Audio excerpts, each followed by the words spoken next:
Today, we are going to be doing a Manna machine alert on the X-ray evidence for the Shroud of Turin. A lot of people have been asking for this, so that's what we're going to do, is have a discussion between me and my producer, Caro, on this episode of Ancient Egypt and the Bible.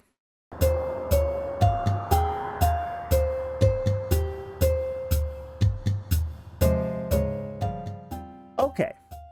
Today we're going to be discussing a group of papers that deal with the Shroud of Turin, particularly the X-ray evidence that has recently basically come to prominence in the last couple of weeks. Now, we want to make a couple things clear before we begin here. We understand that this is primarily a Roman Catholic issue, and we understand that it is a sensitivity amongst Roman Catholics, and we're not against Roman Catholics. We want to make that perfectly clear. If you are a Roman Catholic, we support you in that decision. But we believe that the current set of findings could open the Bible and the church to ridicule. So I think this is an issue that we really do need to discuss in a meaningful way. Now, at this point, I'm going to start bringing in my producer here on this, and we're going to talk about this. One question I had before we begin. Sure. Because as we've discussed in the history of the Shroud of Turin, it was originally found in a Eastern Orthodox church. Yes. So while this is a Roman Catholic issue, how do the Eastern Orthodox feel about it? Well, some Eastern Orthodox do venerate the shroud as an icon. Mm-hmm. So they treat it very much like any other icon. Some of them do view it as a true icon, as in a true imprint of Christ on the shroud, and then will venerate it like any other icon. But they would say that the true presence of Christ is in any icon of Christ, not just the shroud. So for them, it's less of an issue. For them, a lot of them, it could be the true shroud. It might not be. It doesn't so much matter for them. And that actually sounds like a much healthier position, even for those Roman Catholics who believe it's a true image to have. That it's something that you would acknowledge as holy. Mm-hmm. But you don't go basing your entire faith on. Yeah. This is true, therefore my faith is true. Yeah. Yeah. It's, but even in Roman Catholic circles, the shroud is seen as sort of a easy to understand proof of faith.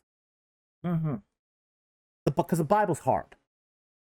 The Bible's hard. It's difficult to understand. Yeah. The shroud you can see. So there's a sort of a realia to the shroud that gives people evidence for faith. It's similar in the way, I'd say, of a lot of Ron Wyatt supporters. That's exactly what I was thinking. A lot of Ron Wyatt supporters will say, well, I believe in the Bible because of all this stuff Ron Wyatt showed. Which Now, he didn't show anything, but...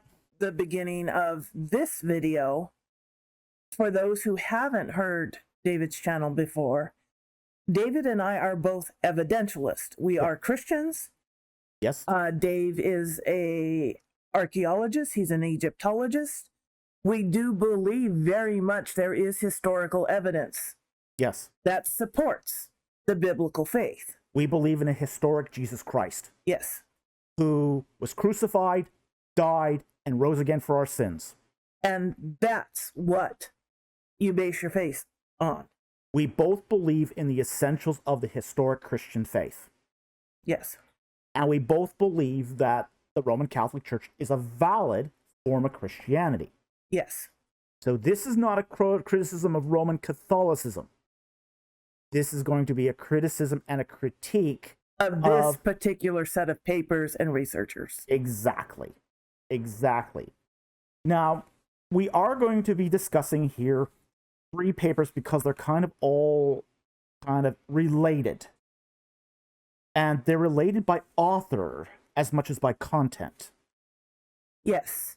Now, the one that sort of has come out just most recently that people are talking about is the one that came out in 2022 called X-ray dating of a Turin shroud linen sample. And we'll post all this on the screen here as we go along. But there is a background of information here that we need to discuss before we get into that final paper. Everything in this paper is based on the previous two papers, which are what we are going to discuss. Now, there is one paper, and we're going to start with this one first. We should also address one other issue before we get into the papers. There's a common objection that keeps coming up about the Shroud of Turin that I think it's going to come up again, so we might as well address it right now, is that the shroud could not be made by human hands, and there are no art materials used that could account for the image on the shroud. Okay? That's the common objection. And basically they say, well, prove it was made by human hands, that you could recreate it, and then you can show. Well, that's not a valid argument. It could be that we don't know what technique. There's many techniques by the Flemish painters. Oh, that like they're Vermeer. Still trying to figure out how Vermeer did it. Yeah, they're still trying to figure out how Vermeer did it. Some really exciting finds, going totally off subject, but finding a discovery of they had ways of looking through objects that reflected on the painting. So they didn't eyeball that perspective. They had a machine that enabled them to do perfect representation. We only found that recently. Even the art materials, many of the art materials are still a mystery. Yes. So it is just because we don't know how an ancient work was created doesn't mean it wasn't created by human hands. Yes. So we got to be careful here that, because this is going to be almost a God of the gaps thing if we're not careful. Oh, we don't understand how lightning works, therefore it's God doing it. We don't understand how the Shroud of Turin was made, therefore it's God who did it. Yes. So we got to be really, really careful about that. That's going too far. A method that we don't understand has not been ruled out. Yeah. Now, here at Ancient Egypt and the Bible, we are looking into a possible method that could have been used to do this. But we're still in the preliminary research of this. But we are actively researching that whole question of how could one make a Shroud of Turin. But for today's video, we are specifically looking at this one particular set of papers by one set of authors and their methodology that they use to write these papers. Yeah. Now, the first trajectory of the three papers we're going to talk about, is one that was published in PLOS ONE in 2017 called Atomic Resolution Studies Detect New Biologic Evidences on the Turin Shroud. It was published by PLOS ONE, and the authors are Liberato de Caro, Cinzia Giannini, and Guido Fanti. Now, those are names that are going to come up over and over and over again. Now, there's a couple things we need to say about this paper before we are actually going to talk. We're not going to talk too much about this paper because I think it's not a good paper. It's a terrible paper, and it was retracted. It was retracted, and we'll talk about what it does discuss just slightly, because it's not going to be too relevant, but there is going to be some relevance to the current paper. Well, it is relevant as I read it, because the other papers, particularly the final one, relies on this. Mm-hmm. And the whole point was there was insufficient evidence to make these conclusions. Yeah. So they are citing their own research as evidence to make assertions in other papers. Yeah. And I just today, I heard an interview where this paper was quoted. This one is the one everybody's going to quote, who is saying the shroud is real. These people found evidence. Yeah, found evidence of human blood. Yes. On the shroud. And so this is why we're discussing this paper first, is because it's the same authors. The magazine editors have looked at their methodology and said, you cannot draw these conclusions. And they specifically say that in this opening paragraph. It starts with the retraction, that not sufficient to support the conclusions drawn.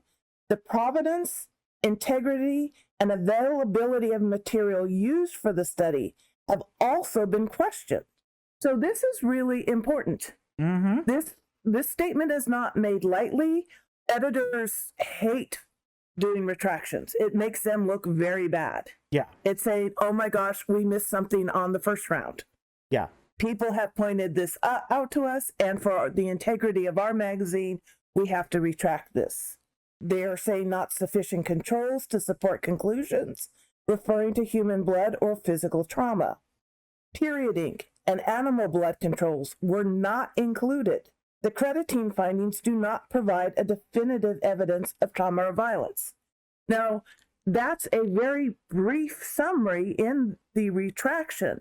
Yeah. Of all the findings we're going to be discussing in the other articles. Yeah.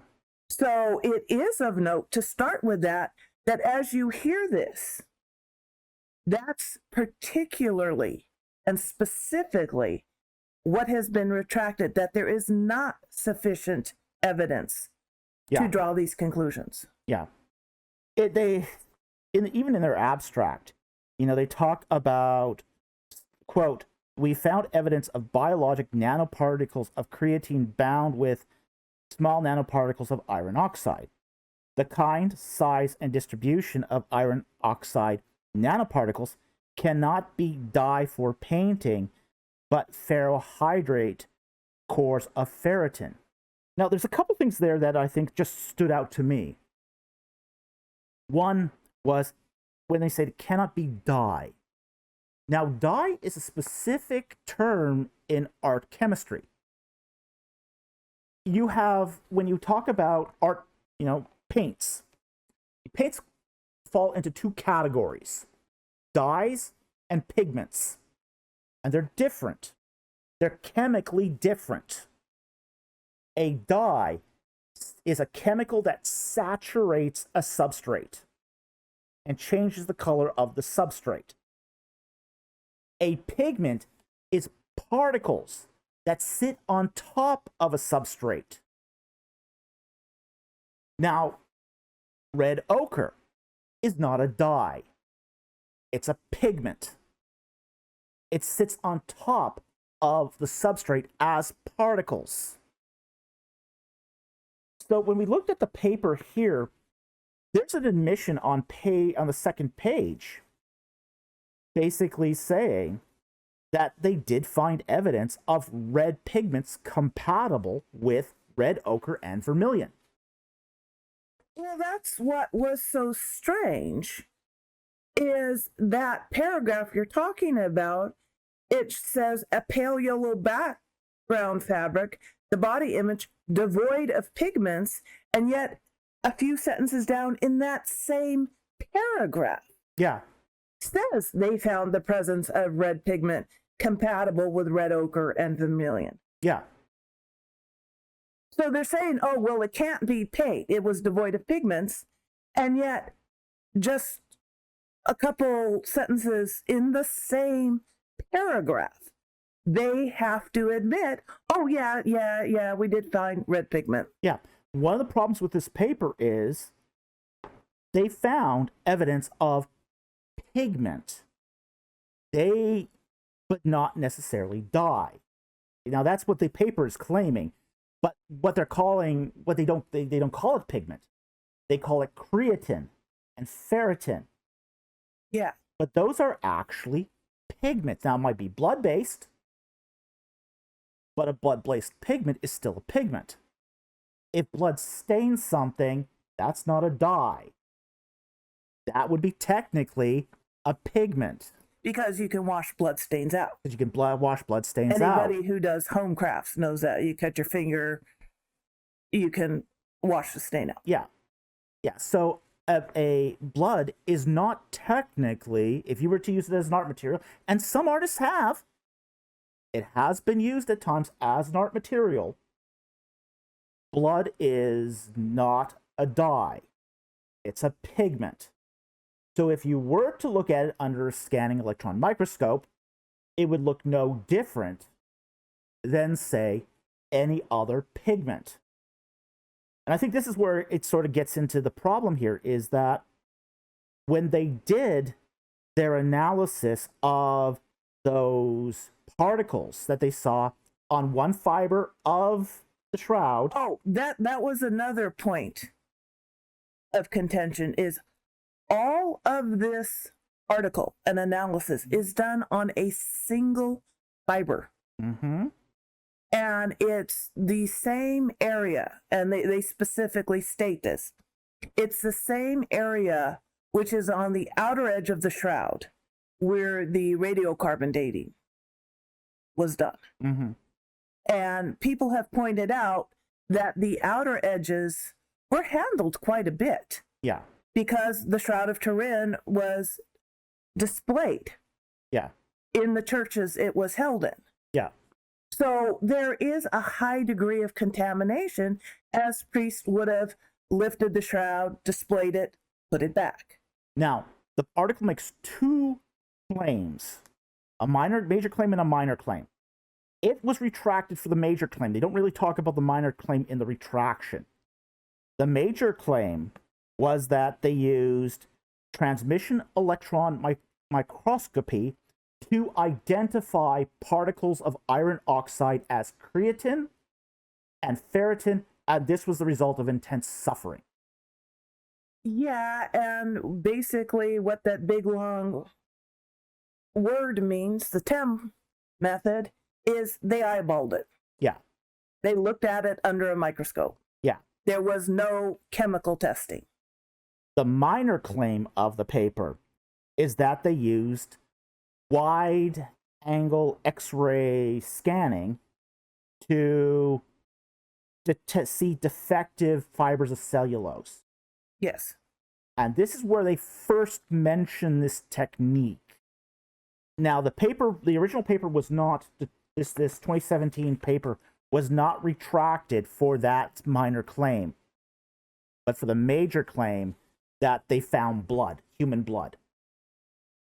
The problem with that whole major claim is that the electron microscopy is a kind of eyeball process. You get an image that you have to interpret visually. So none of these particles were verified chemically. They're basically saying, looks like creatine to me. And that's more or less the end of it. That's what they're basically saying, is they're doing this eyeball process, which, okay, maybe it is creatine, maybe it isn't. But they found what they were looking for. They found what they were looking for, and they didn't consider any of the possible counterfactuals. Is this pig blood? Is this blood from some of the handlers? Well, the thought that occurred to me, a possible alternative, found that the shroud had gone through a fire in the 1500s. Mm-hmm. Since this is on the outer edges, could it be the blood of somebody running through the fire to rescue the shroud? Mm-hmm. Yeah, if it's on the outer edges, yeah. Because the sample is taken from the outer edges. It would, even if it was human blood showing signs of trauma. Yeah. There are other reasonable explanations. Yeah, there's a lot of reasonable explanations. And there's a lot of potential for cross-contamination here, Yes. particularly given that it was on the corners. Now, they will make great strides to say that, oh, because it was on the corners, carbon-14 can't be correct. But there's an issue with that too, which is that when you do a carbon-14 test on a sample, an organic sample, it's usually customary to wash the sample in a neutral solvent to remove stuff like grease and fingerprints and that sort of thing, so you have more of a greater percentage of the carbon, the sample, than you do of the contamination. This is not like DNA contamination. Let's be very clear about that. Like, for example, DNA contamination. Even the one cell can contaminate a DNA sample. Mm-hmm. A carbon-14 sample cannot be contaminated in that way. You can't just get finger grease on something and instantly contaminate it for carbon-14. Because what you're doing with carbon-14 is you're stripping away the greasy excesses of the sample, using usually alcohol or something like that, letting the sample thoroughly dry. And then you basically take that sample and you burn it to ash. And then it's from that sample of carbon that you detect carbon-14. So even if you had a little bit of grease or a single cell, even a bunch of cells on a carbon-14 sample, that doesn't skew the result by hundreds of years. So this is a problem with some of their critiques of this. And at the same time, too, they're going to tell us occasionally, I know it's not in this paper, that they found human DNA, male DNA.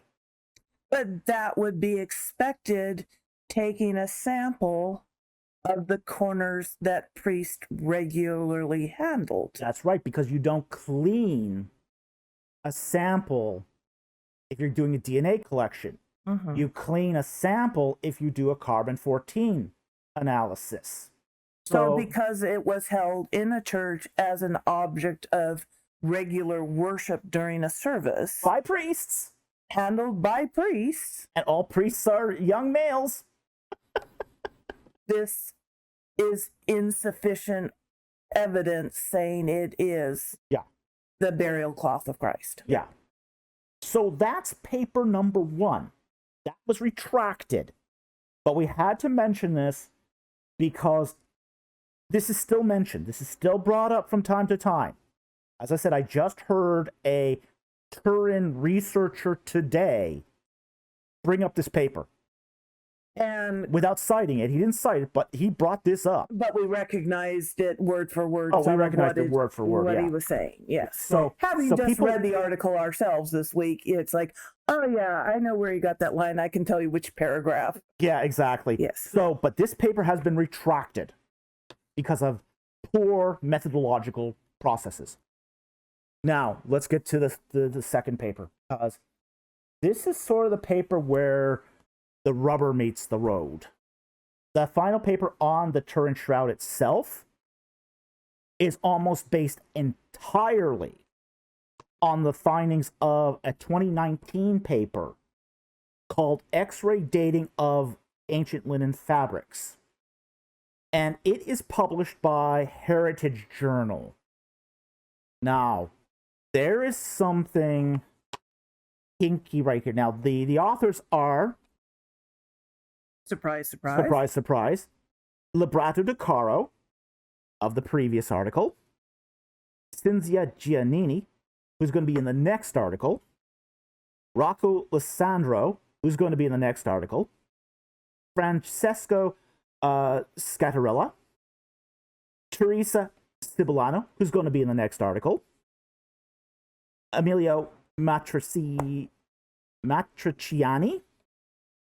And Giulio Fanti, who was of both the previous article and will be of the next article. Now, Fanti's going to show up over and over and over again, because Fanti is a Shroud maximalist.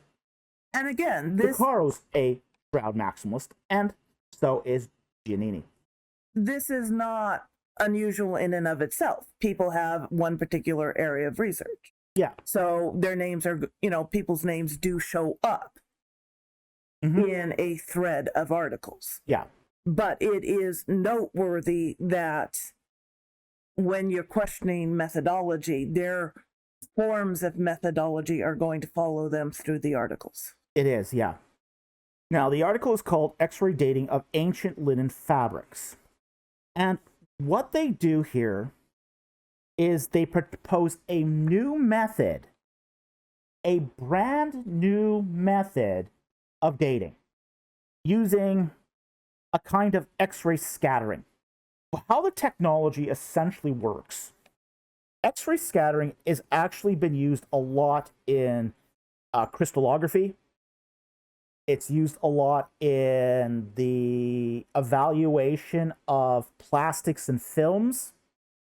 And the way it works is you have a crystal a crystal or a lattice.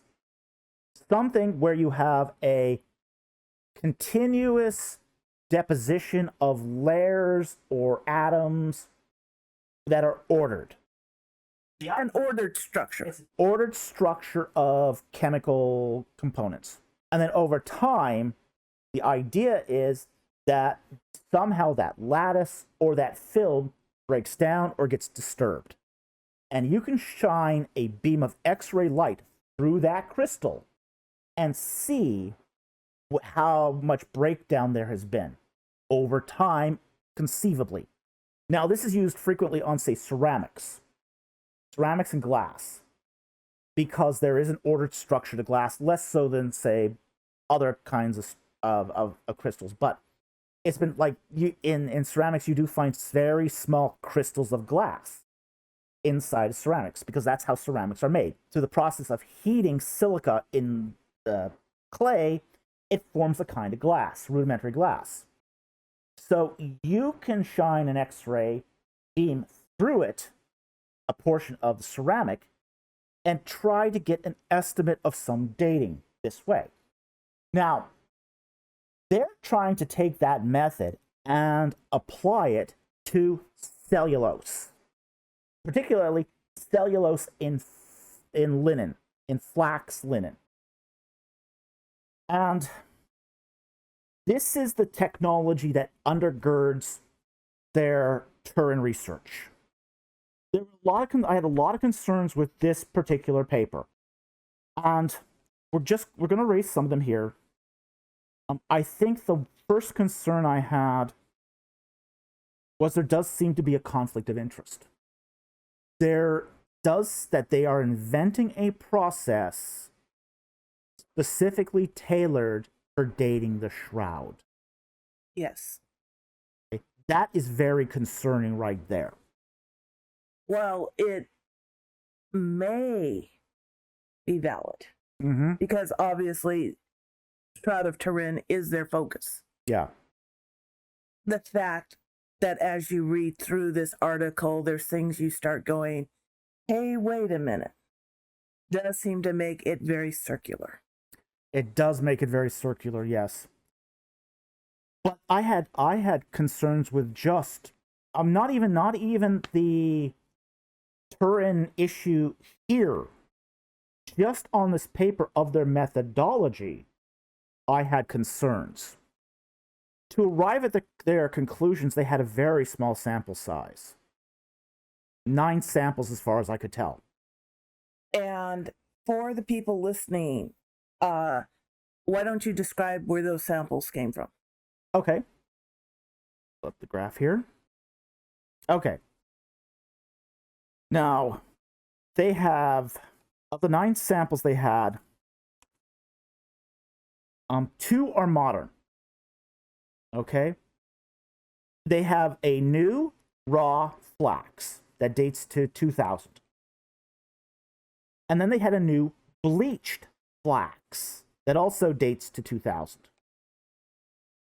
Then they had a medieval sample from Jericho that dates to 997 to 1147 AD. and then a medieval carbon-14 dated sample from the Fayum, Egypt, that dates to 544 to 605 AD. So already we're seeing in the first 4 samples, there's a huge leap. Huge leap. You know, your first sample, your first 2 samples and your third sample differ by 1,000 years. Just there. Then from your third to your fourth sample, it's another 500 years. And then they had the remaining 5 samples are from mummies. This, of course, was of interest to us. Of course. They found a mummy from the Siege of Masada that dates to 55 to 74 AD. So that's your Common Era sample. So again, that's another 500 years of difference. And then they found a mummy from En-Gedi, Israel, that dates from 350 to 230 BC. And then 3 mummies from Egypt that date to 405 to 334 BC, 1000 to 720 BC, 3500 to 3000 BC, respectively. So while they're interesting samples, this is, again, a very small sample size. This is an incredibly small sample size. What is supposed to be a scientific study. Yeah. And part of their reason that they give is linens just aren't found a lot. Yeah. Most of the time you don't find a lot of clothing on archaeological sites because it's deteriorated. Yeah. So while this is an interesting initial study to experiment with the new technology, new methodology, you should not be drawing strong conclusions from a small sample size. You shouldn't be drawing conclusions from a small sample size, but I think it gets worse. Okay. The next thing I just discovered is there's no blind sampling. Yes. No blind sampling. That really leapt out. They knew exactly where these materials, these samples were from. Yeah. The museum did not label it A, B, C, and D and then mix them all up and see if their methodology could sort them out.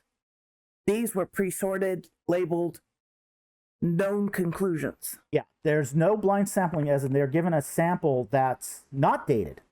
Not dated. You produce your sample, and then do a carbon-14 on that sample to see if they match. So there's no blind sampling here. So it is possible that they could have done their measurements knowing the dates, and that could have skewed the results. That's terrible methodology to provide this as a means of say, dating.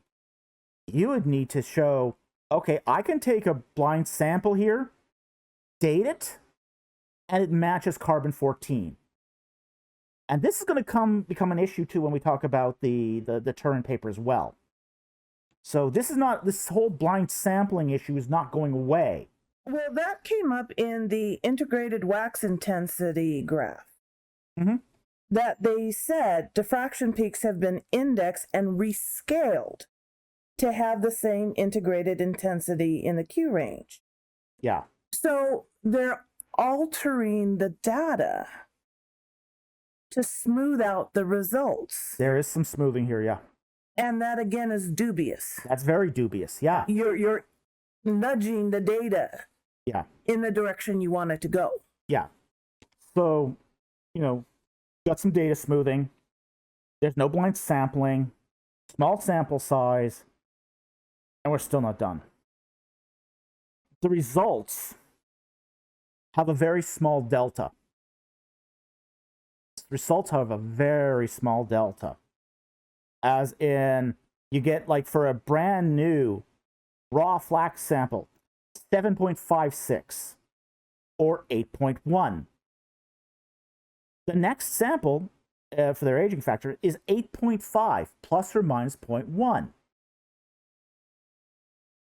Those points could represent hundreds of years. So it's a very small delta, which means it's not a precision measurement. Like, you take, for example, last 4 samples here, where the one that dates from 230 BC is 11.5. That's their aging factor. The one that dates from 400 BC to 340 is 11.4. Comes out younger on the test, but that delta, that the error bars are 0.2. The one that dates from 1000 to 720 BC, 11.5 again. And then for the 3,000-year-old sample, it's 11.6. Again, plus or minus 0.1. So basically, anything older than the Common Era, this technique is functionally useless because it produces all the same result. And the authors of the paper have not accounted for that. They haven't accounted for why a sample that's 2,000 years old comes out the same as one that's 5,000. So this methodology might be useful for somebody who's a classicist. Yeah, maybe. An archaeologist. Or medievalist. Yeah. Because the greatest delta here is basically... Or quite frankly, native sites in America and South America. Yeah, so basically... But even so, they don't have enough samples here. I mean, we can only see that the mummy samples are... It's functionally useless for the mummy samples because we have 1, 2, 3, 4 samples of that age. We have a lot less. I mean, essentially from the period that they're interested in, which is the medieval to the Common Era period, they've got 2 samples. One from the medieval period, one from the Common Era period. That's not enough to draw any sort of conclusion. One would think. Sampling here is terrible. It's really shoddy. Okay? So, but we're not done with this paper. The other thing, too, is when they do, and we will put a picture of one of their measurements up there, the measurement itself is somewhat subjective. They basically have to draw lines and take angle measurements to visually, again. So this is not something that's being read through a machine. So it's not giving you an objective. It's a subjective reading of visual data. So again, without that blind sampling, there's no evidence that this method works.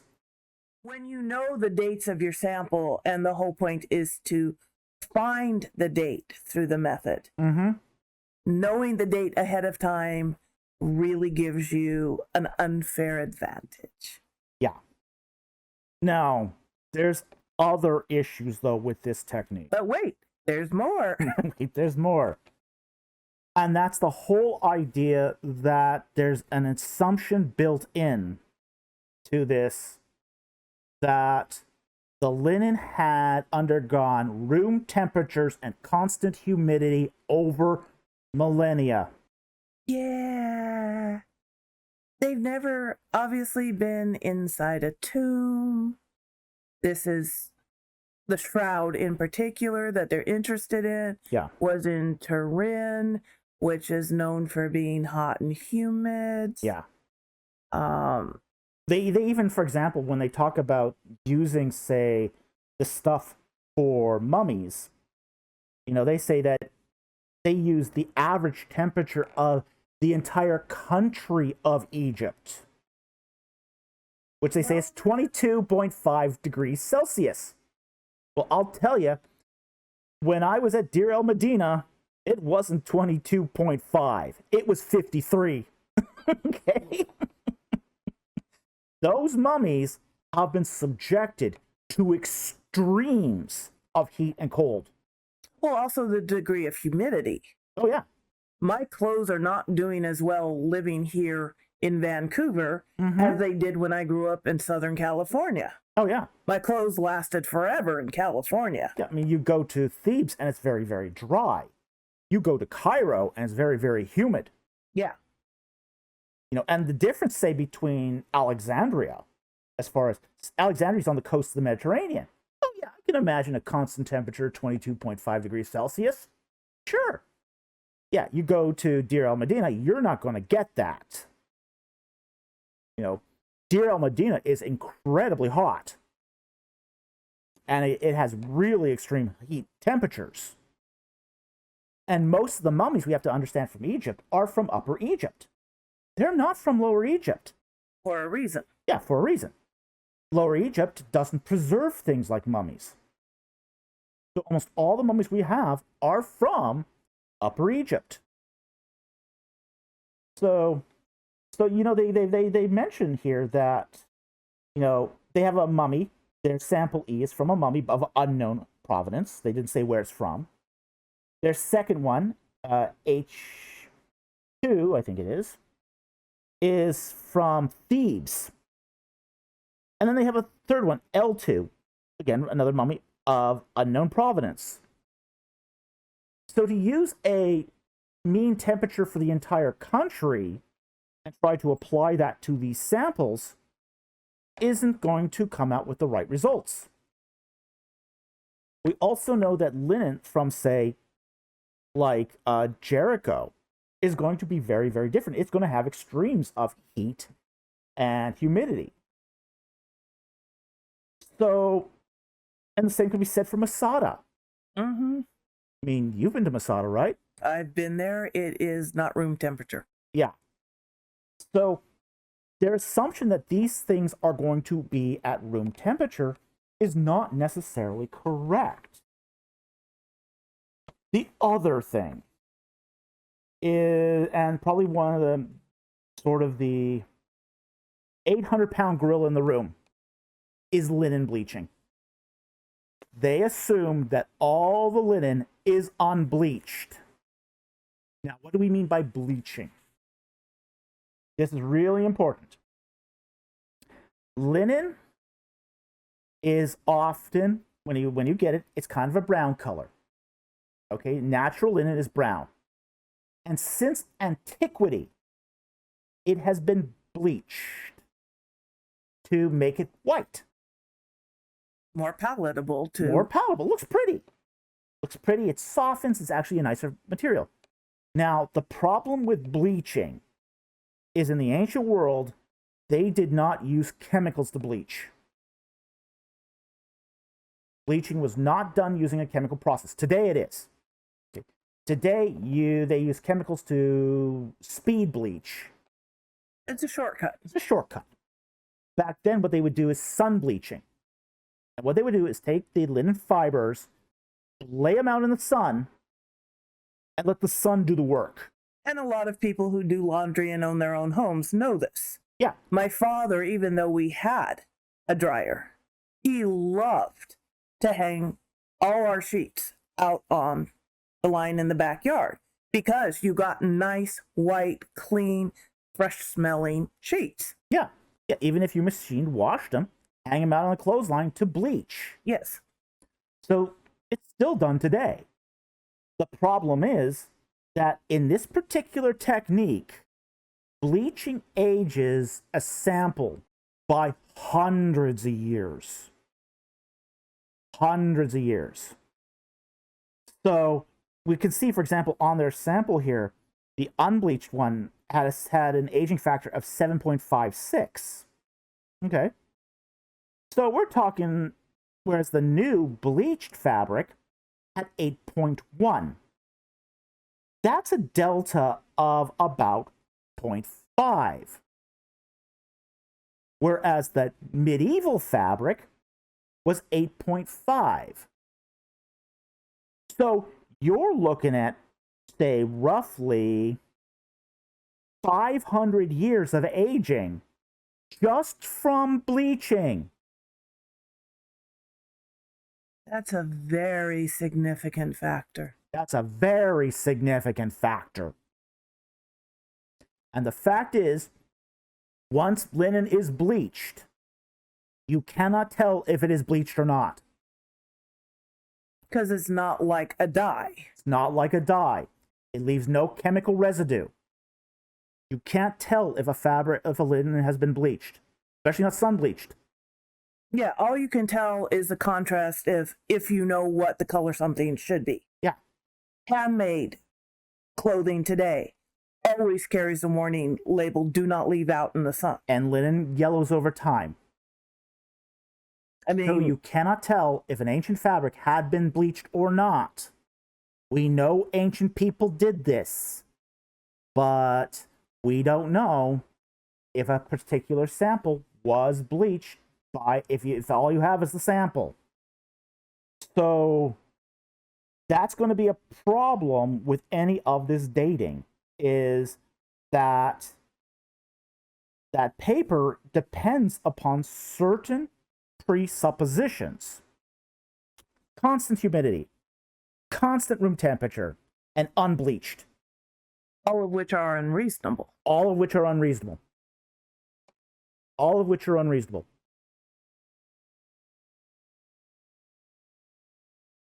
So there's one other thing too, was because they didn't have a small, and we'll get more into this on the second paper because it's going to be really important on the second paper, which is there's no calibration curve. So their method has no calibration curve. There's no way to actually take their aging factor here and say with any assurance that it dates to this period. If you do any sort of dating method like this, it needs a calibration curve. Enough samples to show that whatever result you get will date to a certain period of time with a certain amount of error bars.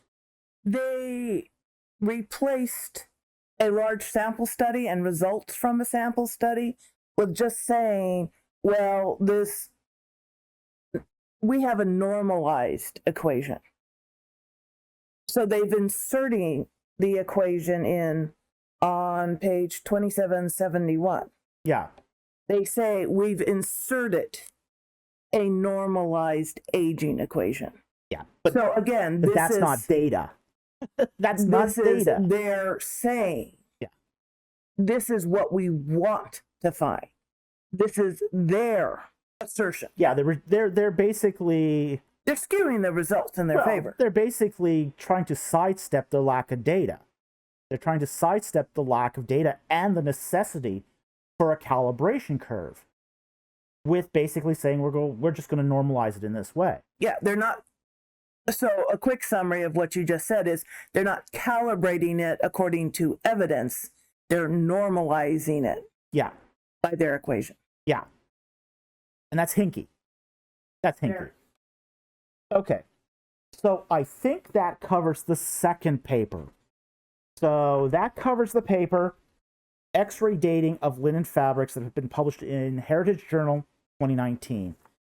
That brings up to the controversial paper itself, which is X-ray dating of a Turin Shroud's linen sample by Liberato de Caro, Teresa Sibiliano, Rocco Alessandro, Cinzia Giannini, and Giulio Fanti.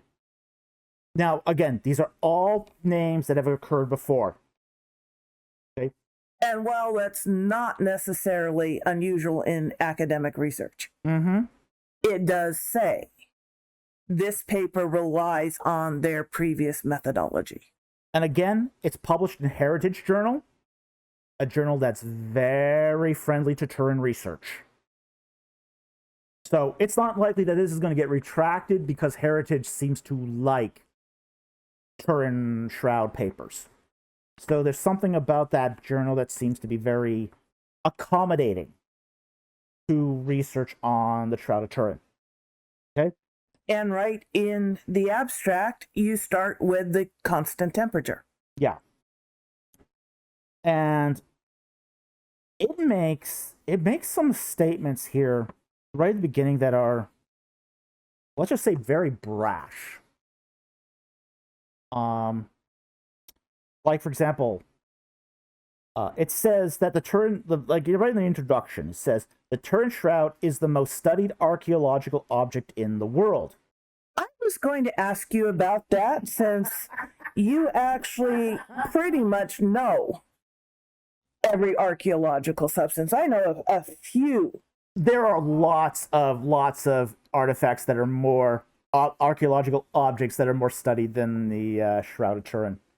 I mean, the pyramids of Egypt are more studied than the Shroud of Turin. Well, The tomb of King Tut was studied more.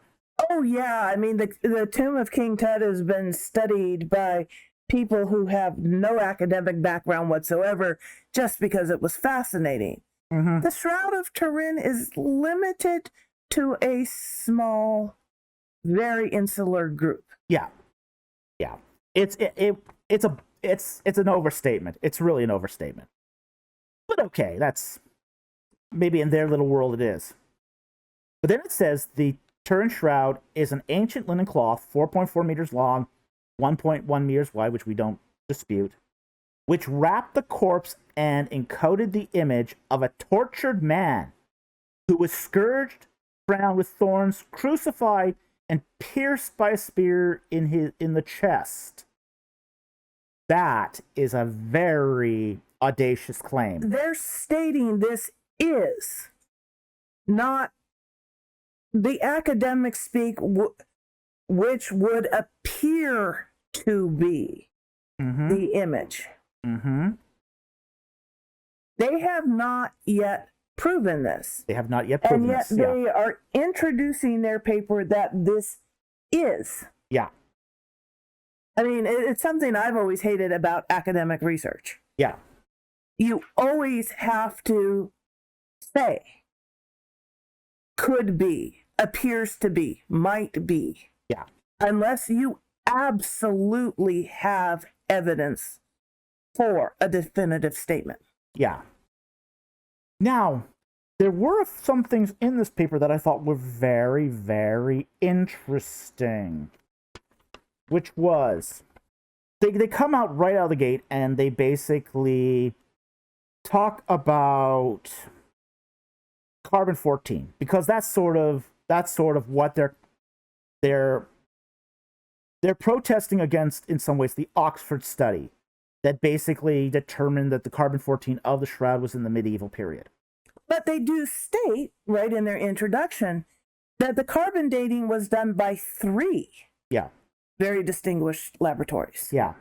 So the carbon-14 dating, unlike their study, was not produced by a single group of researchers. Yeah. This has 3 different people, 3 different studies coming up with similar results. Yeah. Now, it says here, what I thought was very interesting. Moreover, other dating methods agree in the assignment of the Turin Shroud to the 1st century AD. Now, what I thought was so interesting about that was the citation. Who are these other studies? Okay, there's one radiocarbon from R. Rogers, but it's the other 3 studies that are kind of eyebrow-raising,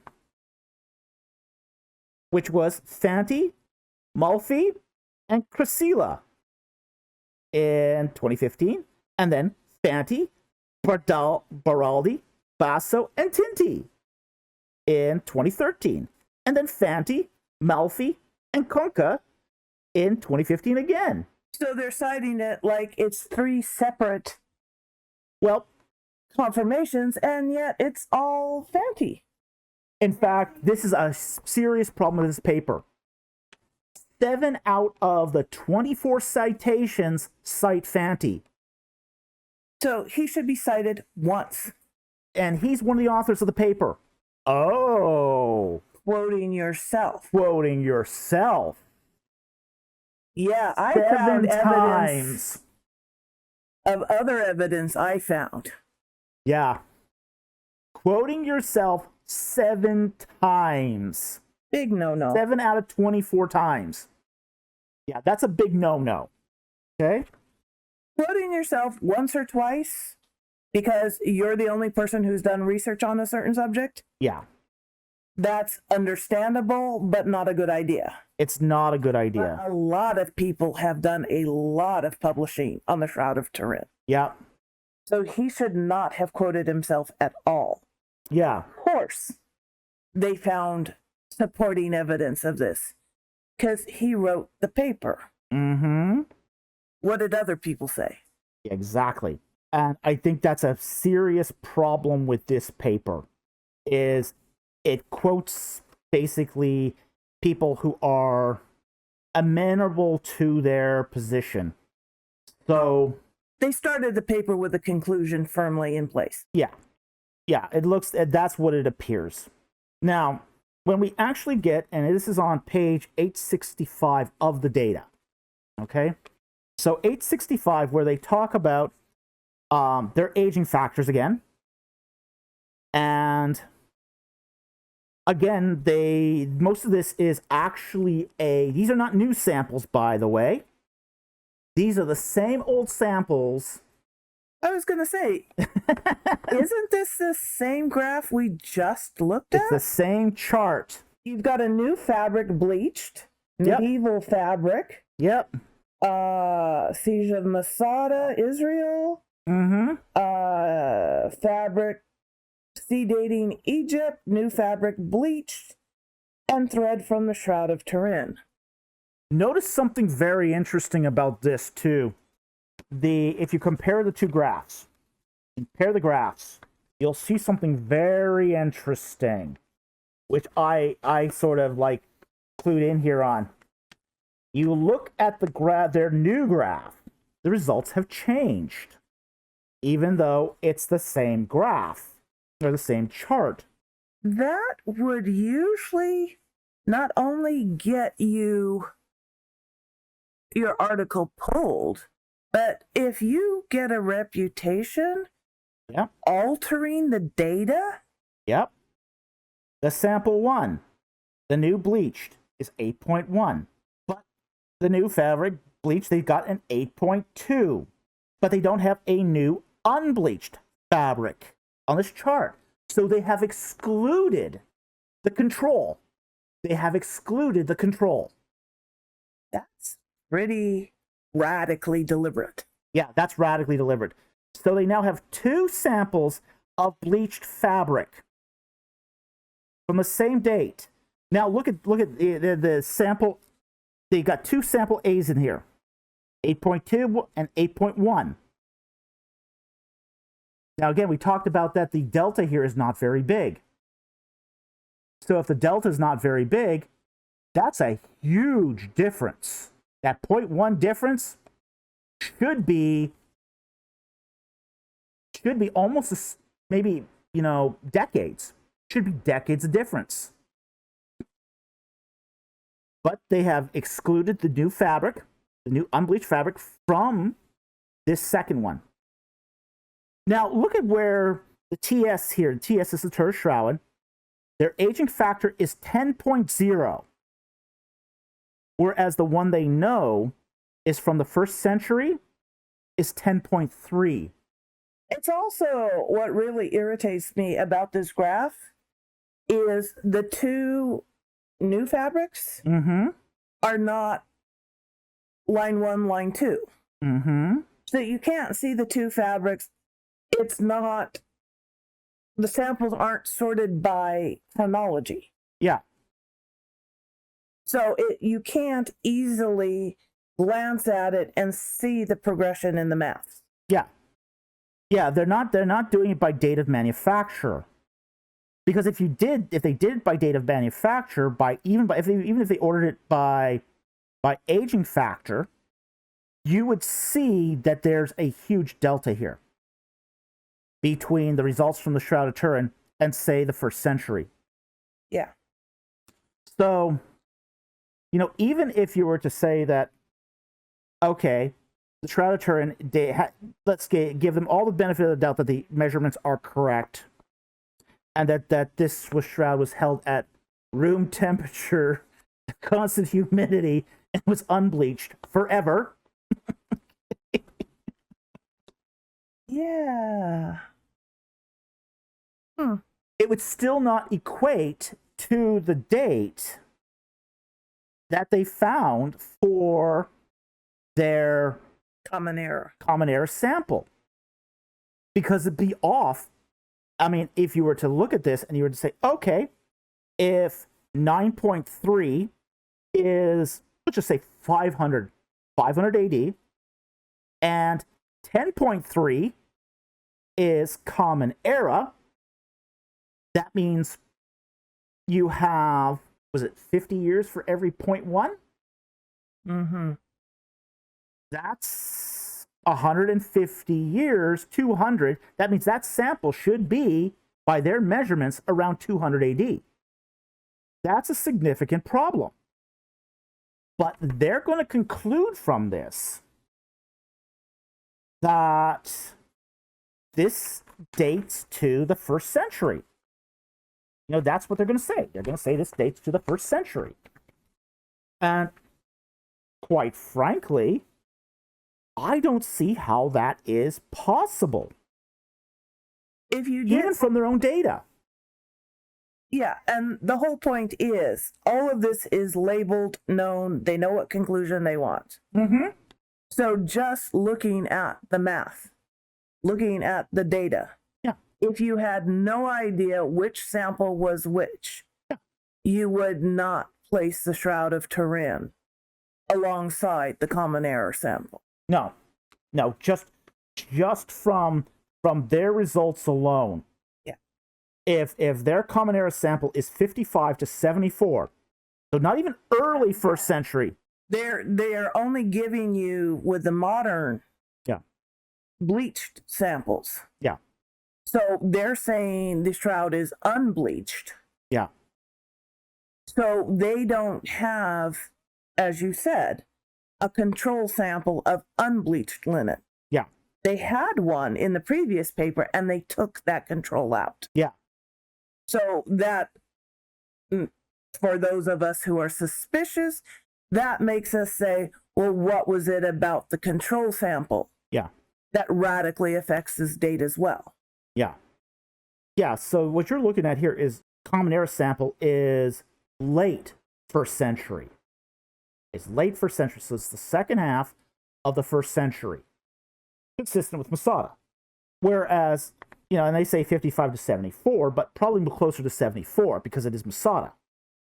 Whereas, say, you know, in their Turin sample, you're looking at about 150 years after that, if you go by their measurements.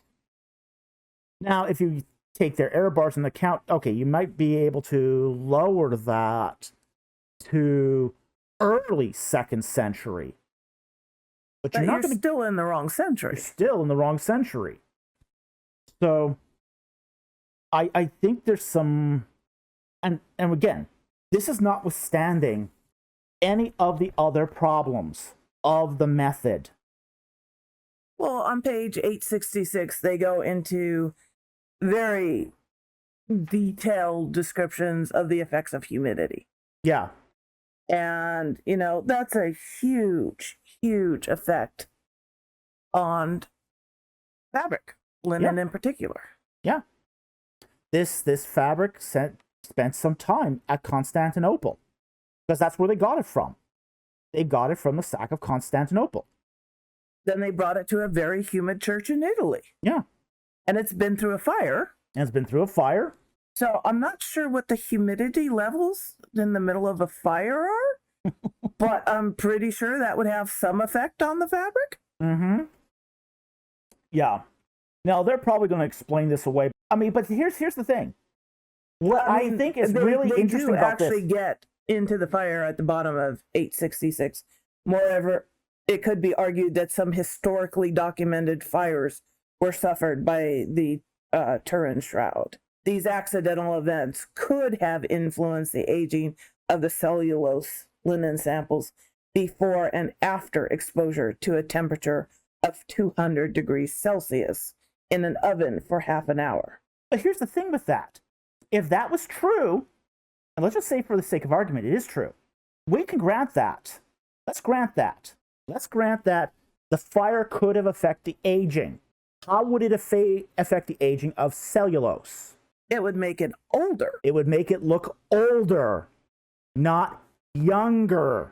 So if it was, this would support that it's a medieval artifact that looks like it could have been made in the 1st century because it went through a fire. Yeah. Through this method, it would look older than it is. So that would explain how their results are not quite 1st century, but also not medieval, but somewhere in between. So what I'm hearing you say is they're just dismissing the fire. They're just dismissing the fire. What I'm hearing you say is it would be a key element. Yeah. That if it appears to be in the 1st century or somewhere in the 2nd century, it would actually be much, much younger than that. Yes. Because you have to factor in fire damage. Yeah. And there are holes burnt in it. So it was like right in it was on fire. It was not in a building that was on fire. It wasn't in an oven. It was on fire. It was on fire. Well, yeah, boy, howdy does that affect cellulose damage. Yes, it does, doesn't it? I missed that. I totally... yeah, you can see, you can actually see on the shroud, you'll see along the folded lines, the holes that it had burnt in it. I mean, I've cleaned fire damaged buildings. I know what fire does to your couches and your drapes and your clothes and your kitchen towels. Yeah. This methodology would be completely invalid. It is completely invalid. It's a terrible methodology. Yeah. It's completely invalid for a fire damaged piece of cloth. It is. Wow. And sooner or later, some skeptic is going to pick up on this and run with it. Because it's a bad methodology done by extremely biased authors. Yeah, and they're just dismissing it by doing oven studies. Yeah. Yeah, and you can't do that. It's not how this works. I even heard on the video today, well, it'd have to be through, a 500-degree oven for it to taint the date. No, it wouldn't. No, it wouldn't have to be in that. I mean, not if your studies depend upon constant room temperature. Basically, a fire is going to matter, just like bleaching is going to matter. If bleaching matters, then fire is going to matter too. Yeah, they specifically state, page 867, that our wax experiment test allows any contribution of thermal shocks caused by historically documented fires to the secular natural aging of the Turin fabric to be excluded. Yeah, so they're just excluding what they don't like. Well, it's a terrible method. They're just saying we're going to ignore the data. Yeah. Frankly, they basically say, okay, to verify the eventuality, we measured it, linen samples before and after exposure to a 200 degrees Celsius in an oven for half an hour. Fire isn't at 200 degrees. What is the temperature of most fires? Okay, the combustion temperature of linen is 310 Celsius. So their tests are off by at least 100 degrees. And it never caught fire. Yeah, they didn't actually burn their sample. And they didn't subject it to the temperatures that the Shroud of Turin would have been subjected to. We know because the Shroud of Turin caught on fire, that temperature had to be at least 310 degrees. I think this is really serious. Whether people want to believe in the Shroud of Turin or not, yeah, it's a personal faith issue. It's a personal faith issue, and we don't get involved in that. Absolutely cannot use these researchers to support a belief that the Shroud of Turin is true. Yeah. You cannot use this research as evidence that The Shroud of Turin dates the 1st century AD. Their findings don't support the claim. Their methods are sloppy and full of problems.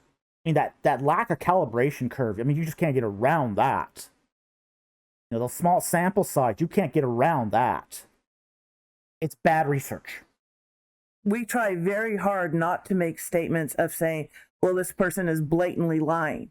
But these people are altering their data to get the conclusion they want to reach. I think it's hard to sometimes tell the difference between malfeasance and incompetence, but this one skirts the line. This one skirts the line. It's obvious that they so want. I mean, they created this very complicated method because they so wanted to prove the Shroud of Turin is the real thing. It does smack of confirmation bias. And you can see this through all their papers, is there's confirmation bias. This is why they keep on overstating their conclusions. You know, and this is one of the problems. Like, for example, in their very first, the one that got retracted, you know, they were making statements that were basically over the top because they were so sure that of their results. Well, even in this one, in the introduction, it states the Shroud of Turin is an ancient linen cloth, and it gives the dimensions, which wrapped the corpse and is encoded the image of a tortured man who was scourged, crowned with thorns, crucified, and pierced with a spear in the chest. You see, that statement precludes any other possibility, which is it is a man-made artifact used for veneration and worship. But it was taken from an Eastern Orthodox church. Yeah. And the Eastern Orthodox Church are known for making very sophisticated objects of art, which are used regularly in a worship service. For veneration and worship purposes, yeah. So they have already arrived at their conclusion long before they published their results. And this conclusion goes all the way back to their 2017 paper. It's not that they were objective researchers in 2022. Yeah. Already in 2017, they were making over-the-top statements. I mean, and everybody starts with having an idea of where you want your research to go. Yeah. You just have to be prepared, if you are a real academic, of getting hit with, all right, the first piece I'm trying to document disproves my entire theory, so I just have an oh crap moment. The article's been accepted. Now how do I rearrange this to fit the accepted proposal because I was so totally wrong? Yeah. It happens. It happens. But that's, again, good research method. Is you propose a question, and then you test to see if the question is true. And if it is... Conclusions they should have made from their research. I mean, it's a very complicated process. Yeah. They should have said, there is simply insufficient evidence. This methodology could be useful in classic, medieval, newer material. What they should have done, in my honest opinion, is taken that X-ray scattering technique and really made it robust. Yes. They should have taken a couple more decades.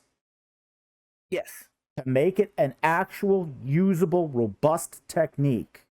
Basically, give it all. Do what the dendrochronology guys did. I mean, I admit that I have my disagreements with dendrochronology, but one thing that the dendrochronology guys have done is done thousands of samples and produced a calibration curve to make it robust in the particular areas where it functions well.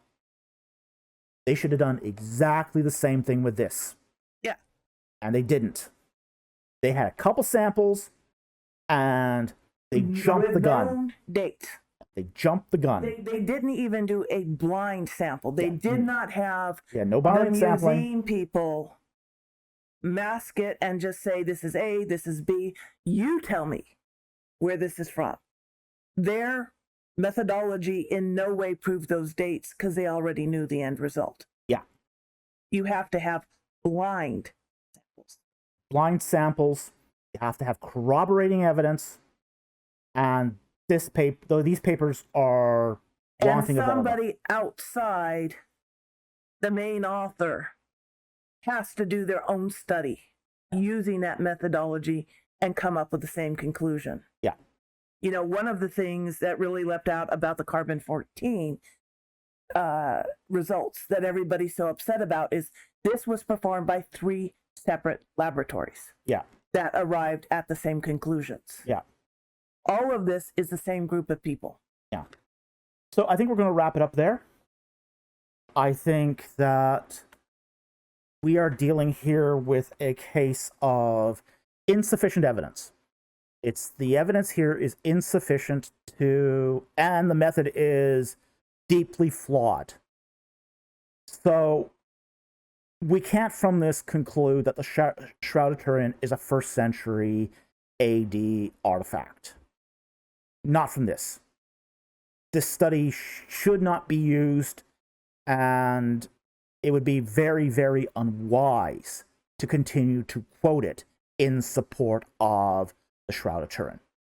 Okay? So anyway, I hope that helped. Thank you very much for joining us today. We hope you learned something, and we'll see you next time on Ancient Egypt and the Bible.